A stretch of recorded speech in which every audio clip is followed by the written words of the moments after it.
పోతన భాగవతము వామనావతారం అదితి కశ్యపుల సంభాషణ జరుగుతూ ఉంది.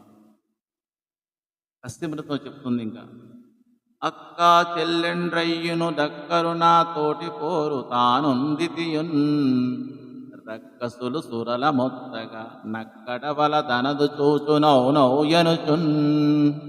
అక్క చెల్లెండ్రయ్యును దక్కరు నా తోటి పోరు దానుందితియున్ రక్కసుల సురల మెత్తగా రక్కసుల సురల మొత్తగా నక్కటవల ధనదు చూచునౌనౌయనుచున్. దితి నేను ఇద్దరం కూడా అక్కా చెల్లెలమే. అయినప్పటికీ ఆమె నాతో ఎప్పుడూ కలహిస్తూనే ఉంటుంది. దేవతలను ఆమె పిల్లలు రాక్షసులు బాధ పెడుతున్నా ఆమె మెచ్చుకుంటుందే కానీ వద్దని అనదు అని ఈ పద్య భావము.